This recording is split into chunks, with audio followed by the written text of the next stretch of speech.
கர்த்தரும் இரட்சகரும் ஆகிய இயேசு கிறிஸ்துவின் நாமத்தினாலே இந்த பரிசுத்த ஓய்வு நாளிலே உங்களை அன்போடு கூட வாழ்த்துகிறேன். உங்களுக்கு கிருபையும் தேவ சமாதானமும் உண்டாவதாக. பரிசுத்த ஓய்வு நாளிலும் கர்த்தருடைய ஆலயத்திலே வந்து நின்று கொண்டிருக்கிற உங்களை கர்த்தருடைய ஆவியானவர் பார்த்து கொண்டே இருக்கிறார். அவர் உங்கள் மன விருப்பங்களை நிறைவேற்ற போதுமானவராக இருக்கிறார். நாம் ஆவியோடும் உண்மையோடும் முழு இருதயத்தோடும் அவரை தொழுது ஸ்தோத்திரிக்கின்ற பொழுது ஆண்டவர் உங்களையும் உங்கள் பிள்ளைகளையும் வர்த்திக்க பண்ண ஆசீர்வதிக்க போதுமானவராக இருக்கிறார். வேதம் சொல்லுகிறது, அவரை தொழுது கொள்ளுகிறவர்கள் ஆவியோடும் உண்மையோடும் தொழுது கொள்ள வேண்டும் என்ற வார்த்தையின்படி நாம் கர்த்தராகிய இயேசு கிறிஸ்துவை ஆவியோடும் உண்மையோடும் முழு இருதயத்தோடும் தொழுது ஸ்தோத்திரிக்கின்ற பொழுது ஆண்டவர் நம் மத்தியிலே பெரியவராக இருந்து நம்மை பலமாய் ஆசீர்வதித்து உயர்த்த போதுமானவராக இருக்கிறார். இந்த நாளிலும் கர்த்தருடைய ஆவியானவர் நமக்கு கொடுக்கிற வார்த்தை சங்கீதம் 37:34 நாம் வாசிக்கின்ற பொழுது, நீ கர்த்தருக்கு காத்திருந்து அவருடைய வழியை கைக்கொள், அப்பொழுது அவர் உன்னை உயர்த்துவார் என்ற ஒரு வசனத்தை நாம் வாசிக்க முடியும். நீ கர்த்தருக்கு காத்திருந்து என்று கர்த்தருடைய வசனத்திலே நாம் வாசிக்கிறோம். வேகமான ஒரு உலகத்திலே, அவசரமான ஒரு உலகத்திலே நாம் ஒவ்வொரு நாளும் பணி செய்து ஓடிக்கொண்டிருக்கிற காட்சியை நாம் நன்றாய் பார்க்கிறோம்.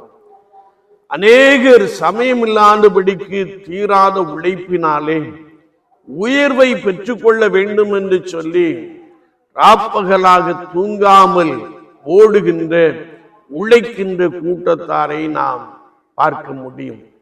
அது மாத்திரமல்ல, அன்றாட வாழ்க்கையிலே பணி செய்து பணியிலே ஒரு சிறப்பான ஆசீர்வாதத்தை பெற்றுக் கொள்ளும்படியாய் நடக்கின்ற ஜனங்களை நாம் பார்க்க முடியும். அது மாத்திரமல்ல, வியாபாரம் செய்து கர்த்தர் எப்படியாவது என்னை உயர்த்தி விட வேண்டும் என்று சொல்லி பிரயாசப்படுகிற அநேக குடும்பத்தாரை நாம் பார்க்க முடியும். ஆண்டவர் உங்கள் பிரயாசத்தின் பலனை வர்த்திக்க பண்ணுவார். ஆண்டவருடைய வார்த்தை சொல்லுகிறது, அவர் நம்மை நன்றாய் ஆசீர்வதிக்கும்படியாய் நீ கர்த்தருக்கு காத்திரு என்று வேதம் நமக்கு தெளிவாய் கற்றுக் கொடுக்கிறது. நாம் காண்கின்ற உலகத்திலே கர்த்தருக்கு முதலிடம் விடாதபடிக்கு உலகத்திற்கும் உலகத்தின் சம்பாத்தியத்திற்கும் முதலிடம் கொடுத்து ஓடுகின்ற பெரும் கூட்டமான கர்த்தருடைய ஜனங்களை நாம் பார்க்கிறோம். அதே வேளையிலே கர்த்தருக்காக வைராக்கியத்தோடு கூட காத்திருக்கின்ற சகோதர சகோதரிகளும் உண்டு. கர்த்தருடைய பரிசுத்தவான்கள் பரிசுத்தவான்களும் உண்டு. ஆனால் பெரும்பாலான ஜனங்கள் தங்கள் விருப்பத்தை நிறைவேற்றும்படியா இந்த உலகத்திலே ஓடிக்கொண்டு இருக்கிற ஒரு பெரிய காட்சியை நாம் பார்த்து கொண்டிருக்கிறோம். எனவேதான் ஆண்டவர் சொல்லுகிறார், நீ கர்த்தருக்கு காத்திரு என்று சொல்லுகிறார். நீ கர்த்தருக்கு காத்திரு, அவர் உன்னை ஆசீர்வதிப்பார், அவர் உன்னை உயர்த்துவார் என்று நாம் கர்த்தருடைய வேதத்திலே மிக தெளிவாக அறிந்து கொள்ள முடியும். ஆதியாகமத்தின் புஸ்தகம் 32:24 வசனத்தை நாம் வாசிக்கின்ற பொழுது, யாக்கோபு பிந்தி தனித்திருந்தான் என்று வேதம் சொல்லுகிறது. யாக்கோபுக்கு திரளான கால்நடைகள் இருந்தது, திரளான ஆசீர்வாதங்கள் இருந்தது. ஆனால் அவைகளில் அவனுக்கு சமாதானம் இல்லை என்பதை நாம் பரிசுத்த வேதாகமத்தை கொண்டு மிக தெளிவாக அறிந்து கொள்ள முடியும். ஏனென்றால் தன் சகோதரனுடைய ஆசீர்வாதத்தை தன் தகப்பனிடத்திலே திருட்டளவாய் பெற்றுக்கொண்டான், தகப்பனை ஏமாற்றி பெற்றுக்கொண்டான் என்பதை நாம் மிக தெளிவாக பரிசுத்த வார்த்தையின் மூலமாக நாம் அறிந்து கொள்கிறோம். எனவே இவன் சுயமாய் அல்லது ஏமாற்றி சம்பாத்தியம் பண்ணினதிலே இவனுக்கு ஒரு மன நிறைவு அல்ல, மாறாக தன் சகோதரனுக்கு பயந்து வாழ்ந்து கொண்டிருந்தான் என்பதை பரிசுத்த வேதாகமத்திலே நாம் மிக தெளிவாக அறிந்து கொள்ள முடியும். தன் சகோதரன் தன்னை கண்டுபிடித்தால் கொன்று போடுவானே என்று சொல்லி அவன் ஒவ்வொரு இடமாக இடம்பெயர்ந்து செல்லுகின்ற ஒரு காட்சியை நாம் பார்க்கிறோம். அப்படி அவன் இடம்பெயர்ந்து சென்ற போதுதான் யாக்கோக்கு ஆற்றை, தன்னுடைய உடைமைகளை, தன்னுடைய பிள்ளைகளை எல்லாரையும் கடத்தி விட்ட பின்பு அவன் யாப்போக்கு ஆற்றின் கரையிலே பிந்தி தனித்திருந்தான் என்று வசனம் சொல்லுகிறது. அவன் பிந்தி தனித்திருந்து தேவனோடே போராடினான்.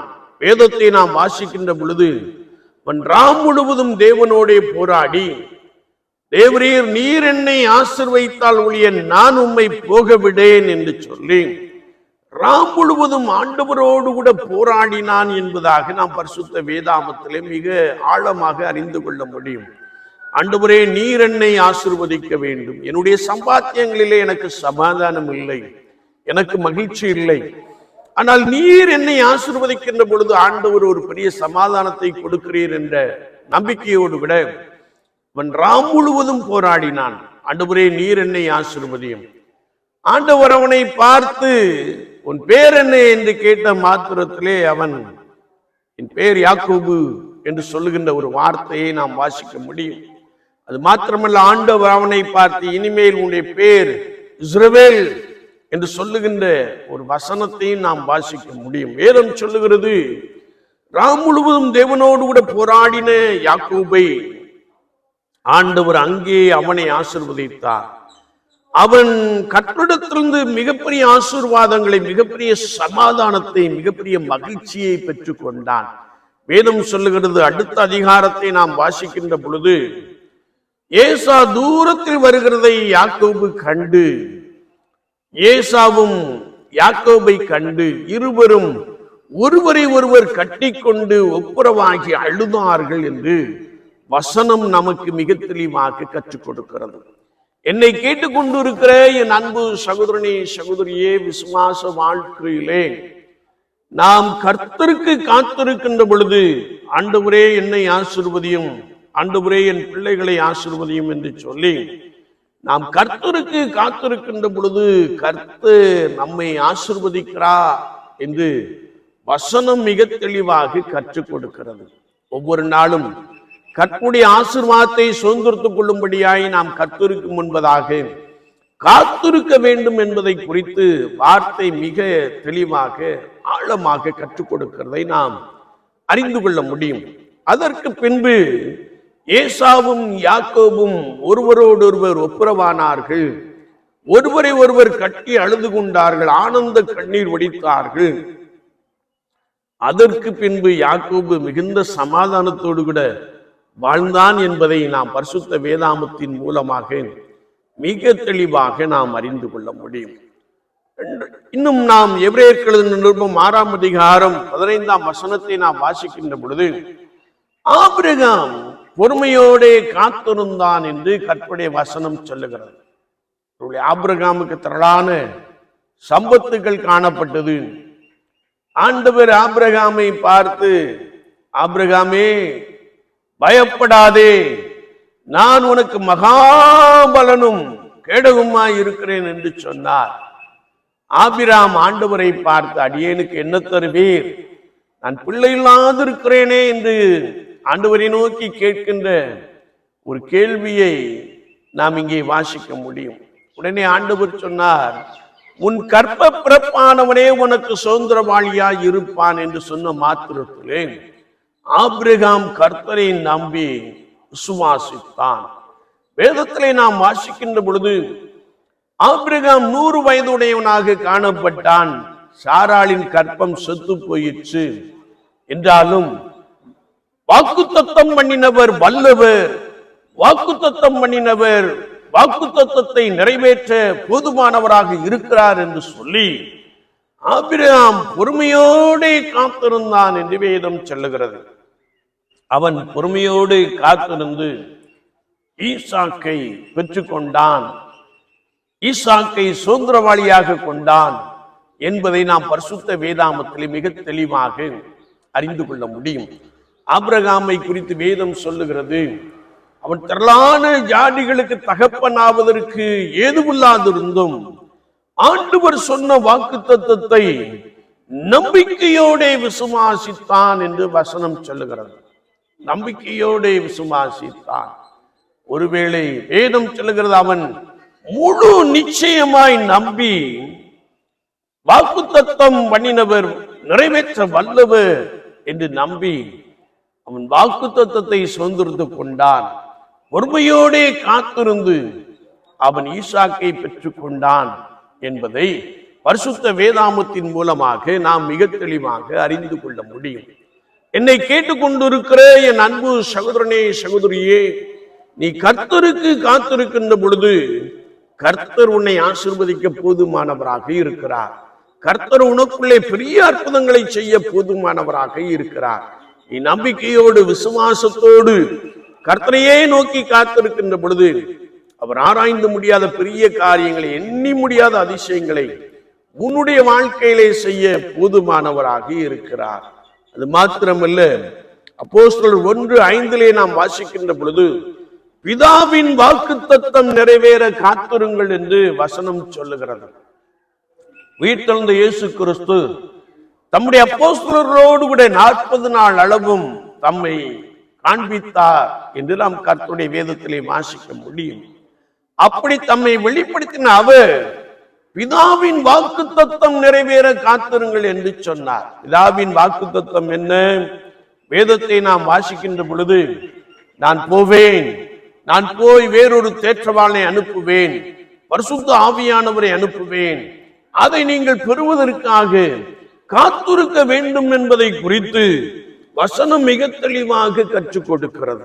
இன்றைக்கு அநேகர் சொல்லுகிற ஒரு வார்த்தை, ஒருவேளை பரிசுத்த ஆவியானவர் ஊற்றப்பட்டு விட்டார், நாம் தான் பெற்றுக்கொள்ள வேண்டும், நாம் தான் எடுத்துக்கொள்ள வேண்டும் என்று சொல்லுகிற சத்தத்தை நாம் கேட்கிறோம். ஆனால் அதை பரிசுத்த ஆவியானவரை பெற்றுக் கொள்வதற்காக நான் பொறுமையோடே காத்திருக்க வேண்டும். ஆண்டவர் நம்மை நிரப்பும் வரைக்கும் நாம் காத்திருக்க வேண்டும்.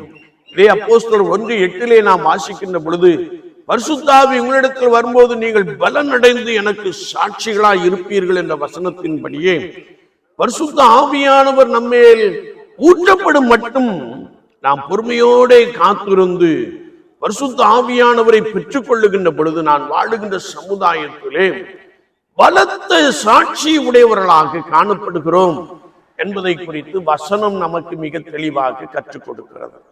இன்றைக்கு பரிசுத்த ஆவியானவர் ஊற்றப்பட்டு விட்டார், நாம் தான் எடுத்துக்கொள்ள வேண்டும், நான் தான் பெற்றுக்கொள்ள வேண்டும் என்று சொல்லி அநேகர் உபதேசம் பண்ணுகிறார்கள். ஜனங்கள் மத்தியிலே சாட்சியற்ற ஒரு வாழ்க்கையை நாம் பார்க்க முடியும். ஜனங்கள் மத்தியிலே இயேசுவுக்காக வைராக்கியம் இல்லாத ஒரு வாழ்க்கையை நாம் பார்க்க முடியும். ஜனங்கள் மத்தியிலே உலகத்தோடு கூட ஒத்து வாழுகின்ற ஒரு பெருங்கூட்டத்தை பார்க்க முடியும். ஏனென்றால் இவர்கள் காத்திருப்பதும் இல்லை, பரிசுத்தமாய் காணப்படுவதும் இல்லை, பரிசுத்த ஆவியானவரை பெற்றுக் கொள்வதும் இல்லை. ஆனால் வேதம் தெளிவாய் கற்றுக் கொடுக்கிறது, எந்த ஒரு மனிதன், எந்த ஒரு மனுஷி பரிசுத்த ஆவியானவரை பெற்றுக்கொள்ள வேண்டும் என்று விரும்புகிறார்களோ அவர்கள் காத்திருக்க வேண்டும். உபவாசத்தோடு கூட காத்திருக்க வேண்டும், நம்பிக்கையோடு கூட காத்திருக்க வேண்டும். தேற்றவாளனாகிய பரிசுத்த ஆவியானவர் நம்மேல் ஊற்றப்படும் மட்டும் நாம் காத்திருக்க வேண்டும் என்று வேதம் சொல்லுகிறது. ஏனென்றால் நாம் ஏசாயா தீர்க்கதரிசன புஸ்தகம் 32:15 வசனத்திலே வாசிக்கின்ற பொழுது, உன்னதத்திலிருந்து ஆவி ஊற்றப்படும் மட்டும் நம்மேல், உன்னதத்திலிருந்து ஆவி நம்மேல் ஊற்றப்படும் மட்டும் அப்படியே இருக்கும் என்ற ஒரு வசனத்தை நாம் வாசிக்க முடியும். பரிசுத்த ஆவியானவர் நம் மீது ஊற்றப்படுகின்ற பொழுது நாம் மாற்றத்தை காண்கிறோம். நாம் நம்முடைய வாழ்க்கையின் அனுபவத்தை கர்த்தருக்கேற்றதாய் மாற்றிக்கொள்ள ஆவியானவர் நமக்கு உதவி செய்கிறார். நான் வாழுகின்ற சமுதாயத்திலே, நான் கர்த்தரை ஆராதிக்கின்ற பரிசுத்த ஸ்தலத்திலே கர்த்தருக்கு சாட்சியாய் நாம் எழும்பி பிரகாசிக்கிறோம் என்பதை குறித்து வசனம் மிக ஆழமாக கற்றுக் கொடுக்கிறது. எனவேதான் பிதாவின் வாக்குத்தத்தம் நிறைவேற காத்திருங்கள் என்று கர்த்தருடைய வேதத்திலே நாம் மிக ஆழமாக அறிந்து கொள்ள முடியும். வேதம் சொல்லுகிறது, கர்த்தருக்கு காத்திருப்போர் வெட்கப்பட்டு போவதில்லை, அவர்கள் அவரை நோக்கி பார்த்து பிரகாசம் அடைந்தார்கள், அவர்கள் முகங்கள் வெட்கப்படவில்லை என்பதை குறித்து நாம் பரிசுத்த வாக்கியத்திலே மிக ஆழமாக அறிந்து கொள்ள முடியும். எனவே என்னை கேட்டுக்கொண்டிருக்கிற என் அன்பு சகோதரனே, சகோதரியே, நீ ஆசீர்வாதத்தை, அபிஷேகத்தை, அற்புதத்தை சுதந்திரத்துக் கொள்ளும்படியாய் கர்த்தருக்கு முன்பதாக காத்திரு என்று வேதம் சொல்லுகிறது. இரண்டாவதாக அவருடைய வழியை கைக்கொள் என்று நாம் பரிசுத்த வார்த்தையிலே வாசிக்க முடியும். உலகத்தை உற்று நோக்கி பார்க்கின்ற பொழுது அநேகர் அநேக விதமான வழிகளிலே நடப்பதை நாம் பார்க்க முடியும். துன்மார்க்கருடைய வழி, பாவிகளுடைய வழி, அக்கிரமக்காரருடைய வழி, அநியாயம் செய்கிறவருடைய வழி, பரிசுத்த வழி என்றெல்லாம் பரிசுத்த வேதாமத்திலே எழுதப்பட்டு இருப்பதை நாம் நன்றாய் அறிந்திருக்கிறோம். எனவே இந்த உலக வாழ்க்கையிலே யார் கர்த்தருடைய வழியை கை கொள்ளுகிறார்களோ அவர்களை ஆண்டவர் ஆசீர்வதிக்கிறார், அவர்களை ஆண்டவர் உயர்த்துகிறார் என்று சொல்லி நாம் பரிசுத்த வேதாமத்திலே மிக ஆழமாக அறிந்து கொள்ள முடியும். ஆண்டவர் நம் ஒவ்வொருவரையும் ஆசீர்வதிக்கும்படியாய், ஆண்டவர் நம் ஒவ்வொருவரையும் உயர்த்தும்படியாய் நாம் இந்த உலக வாழ்க்கையிலே அவருடைய வழியை கை கொள்ள வேண்டும் என்பதை குறித்து பரிசுத்த வேத வாக்கியங்கள் மிக தெளிவாக எடுத்து காண்பிக்கிறது. ஒருவேளை நாம் 1 ராஜாக்களின் புஸ்தகம் 8ஆம் அதிகாரம் 58ஆம் வசனத்தை நாம் வாசிக்கின்ற பொழுது நாம் அவருடைய வழிகளில் எல்லாம் நடக்கிறதற்கும் அவர் நம்முடைய பிதாக்களுக்கு கட்டளையிட்டு அவருடைய கற்பனைகளையும் அவருடைய கட்டளைகளையும் அவருடைய நியாயங்களையும் கை கொள்ளுகிறதற்கும் நம்முடைய இருதயத்தை தம்மிடத்தில் சாய பண்ணுவாராக என்ற ஒரு வார்த்தையை நாம் வாசிக்க முடியும். ஒரு மனிதன், ஒரு மனுஷி கர்த்தருடைய வழிகளிலே உற்சாகம் கொள்ள வேண்டும் என்றால், கர்த்தருடைய வழிகளிலே நடக்க வேண்டும் என்றால் அவருடைய இருதயம் கர்த்தருக்கேற்ற இருதயமாய் இருக்க வேண்டும் என்பதை குறித்து வார்த்தை மிக ஆழமாக கற்றுக் கொடுக்கிறது. ஆண்டவருடைய வழியிலே நடப்பதற்காக நம்முடைய இருதயம் கர்த்தருக்கேற்ற ஒரு இருதயமாக, கர்த்தர் வாசம் பண்ணுகிற ஒரு பரிசுத்த இருதயமாக, ஒரு பரிசுத்த நபராக நாம் காணப்படுகின்ற பொழுது ஆண்டவருடைய வழிகளிலே நாம் நடக்க உற்சாகம் கொள்ளுகிற ஒரு அனுபவத்தை பெற்றுக் கொள்ளுகிறோம் என்பதாக பரிசுத்த வார்த்தையிலே நாம் இன்னும் ஆழமாய் வாசிக்க முடியும். 2 சாமுவேலின் புஸ்தகம் 22ஆம் அதிகாரம் 22ஆம் வசனத்தை நாம் வாசிக்கின்ற பொழுது, கர்த்தருடைய வழிகளை காத்து கொண்டு வந்தேன், நான் என் தேவனுக்கு துரோகம் பண்ணினதில்லை என்று தாவீது அரசன் சொல்லுகின்ற ஒரு வார்த்தையை நாம் வாசிக்க முடியும். தாவீது கர்த்தருடைய வழிகளிலே நடந்தபடியினாலே ஆண்டவர் தாவீதை பார்த்து சொன்னார், தாவீது என் இருதயத்திற்கு ஏற்றவன், எனக்கு சித்தமானவைகள் எல்லாவற்றையும் செய்வான் என்று சொல்லுகிற ஒரு வார்த்தையை நாம் இன்னும் அதிகமாய் அறிந்து கொள்ள முடியும். 2 நாளாகமத்தின் புஸ்தகம் 17ஆம் அதிகாரம் 3 முதல் 6 வசனங்களை நாம் வாசிக்கின்ற பொழுது அங்கே கர்த்தருடைய வார்த்தை சொல்லுகிறது, யோசபாத் கர்த்தருடைய வழிகளிலே உற்சாகம் கொண்டான் என்பதை நாம் வாசிக்க முடியும். 2 நாளாகமத்தின் புஸ்தகம் 17ஆம் அதிகாரம் 3ஆம் வசனத்திலே நாம் வாசிக்கிறோம், கர்த்தர் யோசபாத்தோடு இருந்தார், அவன் பாகாலை தேடாமல் தன் தகப்பனாகிய தாவீது முன் நாட்களில் நடந்த வழிகளில் நடந்து தன் தகப்பனுடைய தேவனை தேடி அவருடைய கற்பனைகளின்படி நடந்தான், அவனுக்கு ஐஸ்வர்யமும் கனமும் மிகுதியாயிருந்தது. இந்த யோசபாத் கர்த்தருடைய வழிகளிலே உற்சாகம் கொண்டான் என்று கர்த்தருடைய வார்த்தை சொல்லுகிறது. யோசபாத் கர்த்தருடைய வழிகளிலே பலமாய் நடந்தபடியினாலே அவன் பட்டணங்கள் தோறும் போதகர்களை ஏற்படுத்தி ஜனங்களுக்கு உபதேசம் பண்ணினான். எனவே கர்த்தருடைய வார்த்தை சொல்லுகிறது, யோசபாத் வர வர மிகவும் பெரியவனானான் என்ற ஒரு வசனத்தை நாம் பரிசுத்த வேதாமத்திலே மிக ஆழமாக அறிந்து கொள்ள முடியும். என்னை கேட்டுக்கொண்டு இருக்கிற என் அன்பு சகோதரனே சகோதரியே, நாம் கர்த்தருடைய வழிகளில் நடக்கின்ற பொழுது கர்த்தர் நம்மை ஐஸ்வர்யனாக மாற்றுகிறார். கர்த்தர் நம்மை வர வர மிகவும் பெரிய மனிதனாய், பெரிய மனுஷியாய் மாற்றி விடுகிறார் என்பதை குறித்து வசனம் மிக தெளிவாக கற்றுக் கொடுக்கிறது. விசுவாச வாழ்க்கையிலே நான் கர்த்தருடைய வழிகளை கை கொண்டு நடக்கின்ற பொழுது, கர்த்தருடைய வழிகளிலே நிலைத்திருக்கின்ற பொழுது, ஆண்டவர் இந்த பூமியிலே உங்களை உயர்த்த ஆசீர்வதிக்க போதுமானவராக இருக்கிறார். உபாகமம் 32:4 நாம் வாசிக்கின்ற பொழுது, கர்த்தருடைய வழிகள் எல்லாம் நியாயமும் நீதியுமானவைகள். யோபு 22:5 வாசிக்கிறோம், நீங்கள் அவருடைய வழிகளில் எல்லாம் நடந்து அவருடைய கற்பனைகளை கை கொள்ளுங்கள் என்று எழுதப்பட்டு இருக்கிறது. கர்த்தருடைய வழிகளில் யோசபாத்தினுடைய இருதயம் உற்சாகம் கொண்டது. யோபு 31:4, 34:21 நாம் வாசிக்கின்ற பொழுது, அவர் என் வழியை பார்த்து என் நடைகளை எண்ணுகிறார்.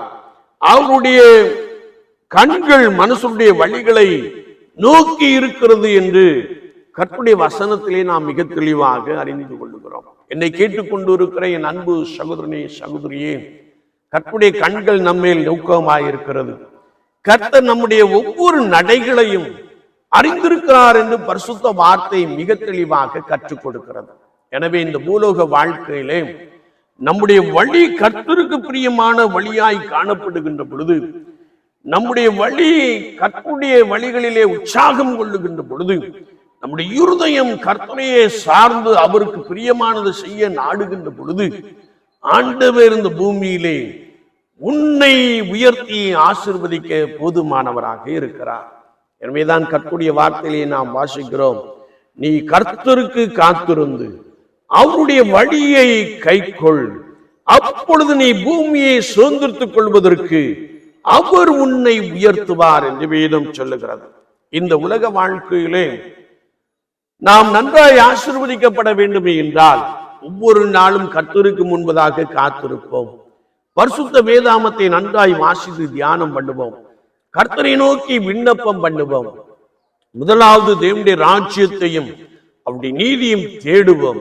ஆண்டவர் இந்த உலகத்திற்குரிய ஆசீர்வாதங்களினாலே உங்களை நிரப்ப போதுமானவராக இருக்கிறார். இரண்டாவது, அவருடைய வழிகளிலே நாம் நடப்போம். ஆண்டவர் நம்மை நன்றாய் நடத்திவிட, ஒருவேளை இந்த உலக வாழ்க்கைக்கு பின்பதாக நித்தியமான ஒரு வாழ்க்கைக்குள்ளே நம்மை சேர்த்துக் கொள்ள அவர் போதுமானவராக காணப்படுகிறார். அவருடைய வழிகளிலே நாம் நடக்கின்ற பொழுது, அவருடைய வழி பரிசுத்த வழி என்று ஏசாயா தீர்க்கதரிசி சொல்லுகின்ற வார்த்தையின்படியே பரிசுத்தமான வழியிலே பரிசுத்தமான வாழ்க்கையை நாம் நடப்பிக்கின்ற பொழுது, ஆண்டவர்களோடு கூட உங்களை இந்த பூமியிலே உயர்த்துகிறார், உங்கள் பிள்ளைகளை உயர்த்துகிறார், அவர் உங்களை ஆசீர்வதிக்கிறார் என்று கர்த்தருடைய வேதத்திலே நாம் மிக ஆழமாக அறிந்து கொள்கிறோம். விசுவாச வாழ்க்கையிலே ஒவ்வொரு நாளும் நாம் கர்த்தருக்கு என்று காத்திருப்போம். அதிகாலமே ஆயத்தமாகி கர்த்தருக்கு முன்பதாக காத்திருப்போம். அது மாத்திரமல்ல, அவருடைய வழிகளிலே உற்சாகமாய் நடப்போம். அவருடைய இருதயத்திற்கு ஏற்றவைகளை நாம் சிந்தித்து செயல்படுத்துவோம். கர்த்தர் உன்னை வாளாக்காமல் தலையாக்குவார், நீ கீழாகாமல் மேலாவாய். கர்த்தர் உன்னை உயர்த்துவார் என்ற வார்த்தையின்படியே பூமியிலே சகல ஜனங்களை பார்க்கிலும் அவர் உன்னை மேன்மைப்படுத்துவார், அவர் உன்னை உயர்த்துவார், அவர் உன்னை ஆசீர்வதிப்பார். எனவே ஒவ்வொரு நாளும் கர்த்தருக்கு முன்பதாக காத்திருந்து பரிசுத்த வேதாமத்தை விருப்பத்தோடு வாசித்து தியானியுங்கள். உங்கள் வாழ்க்கையில ஆண்டவர் செழிப்பை கட்டளையிடுவார். சங்கீதம் 1:2 நாம் அடிக்கடி சொல்லிக்கொண்டே இருக்கிறோம். கர்த்தருடைய வேதத்தில் பிரியமாயிருந்து இரவும் பகலும் அவருடைய வேதத்தை தியானிக்கிற மனுஷன் பாக்கியவான். அவன் நீர்க்கால்களின் ஓரமாய் நடப்பட்டு தன் காலத்தில் தன் கனியை தந்து இளைதுராதிருக்கிற மரத்தை போல் இருப்பான், அவன் செய்வதெல்லாம் வாய்க்கும் என்ற வசனத்தின்படியே நீங்கள் கர்த்தருக்கென்று காத்திருந்து கர்த்தரை நோக்கி விண்ணப்பம் பண்ணி கர்த்தருடைய வேதத்தை வாசித்து தியானிக்கின்ற பொழுது செழிப்புள்ள காலங்களுக்குள்ளே, மேன்மையான காலங்களுக்குள்ளே கர்த்தர் உங்களை அழைத்து செல்ல போதுமானவராக இருக்கிறார். எனவே நீ கர்த்தருக்கு காத்திருந்து அவருடைய வழியை கைக்கொள், கர்த்தர் உன்னை உயர்த்துவார். நாம் ஜெபிப்போம். நேசிக்கிற நல்ல ஆண்டவரே, இந்த பரிசுத்த ஓய்வு நாளுக்காய் ஸ்தோத்திரம். வார்த்தைகளை கேட்டவர்களுக்காய் ஸ்தோத்திரம். பலப்படுத்தும் ஒவ்வொருவரையும் கிருபை பலமாய் சூழ்ந்து கொள்ளட்டும். இந்த நாளிலும் ஆண்டவரே, தேவனுடைய ராஜ்யத்தை கட்டி எழுப்பும்படியாய் அருமையான வாலிப பிள்ளைகள் ஆண்டவரே செய்த செயல்பாடுகளுக்காக நாங்கள் மக்கள் நன்றி செலுத்துகிறோம். ராஜ்யத்திற்கு ஆத்துமாக்களை ஆதாய பண்ணும் பணியிலே தங்களை இவர்களை ஈடுபடுத்திக் கொண்டபடியினாலே அதற்கென்று ஆண்டவரே, ஒருவேளை செயல் நடத்துகிறபடினாலே நாங்கள் நன்றியோடு உமக்கு ஸ்தோத்திரம் செலுத்துகிறோம். கர்த்தருடைய ஆவியானவர் ஆண்டவரே எங்கள் பிள்ளைகளை பலப்படுத்துவீராக, எதிர்காலத்திலே உயர்த்தி ஆசீர்வதிப்பீராக. அதற்காக அவர்கள் இன்னும் உமக்காக காத்திருந்து உம்முடைய வழிகளிலே உற்சாகம் கொண்டு நடக்கவும், அது நிமித்தமாய் ஒவ்வொரு நாளும் வர வர மிகவும் பெரியவர்களாக ஆசீர்வதிக்கப்படவும் தேவ ஆவியானவர் அனுக்கிரகம் செய்கிறீர். நாங்கள் உமக்கு ஸ்தோத்திரம் செலுத்துகிறோம். ஐஸ்வர்யமும் கனமும் ஆண்டவரே ஒவ்வொரு குடும்பத்திலும் நிறைவாய் உண்டாகட்டும். அதற்காக அவர்கள் உமக்கு முதலிடம் கொடுத்து வேதத்தை வாசித்து தியானித்து அனுதினமும் உமக்கென்று காத்திருந்து வழிகளிலே, பரிசுத்தமான வழிகளிலே நடந்து மேன்மையான ஆசீர்வாதங்களை சுதந்திரத்துக் கொள்ள ஆண்டவர் அதிகமாய் உதவி செய்வீராக. இவர்களுக்குள்ளே கனம் உண்டாகட்டும், இவர்களுக்குள்ளே ஐஸ்வர்யம் உண்டாகட்டும், இவர்கள் வர வர மிகவும் பெரியவர்களாக மாறிவிடட்டும். அதற்காக உம்மை நோக்கி பார்த்து காத்திருந்து அநேக ஆசீர்வாதங்களை, நன்மைகளை, சமாதானத்தை, மகிழ்ச்சியை நிறைவாய் பெற்றுக் கொள்ள கிருபை தாரும். ஒவ்வொருவரையும் உடைய நாமத்தினாலே நாங்கள் ஆசீர்வதிக்கிறோம். சகல ஆசீர்வாதத்தினாலும் நிரப்பியறணும். இயேசு கிறிஸ்துவின் நாமத்தில் ஜெபங்கேளும் பரிசுத்த பிதாவே, ஆமென், ஆமென்.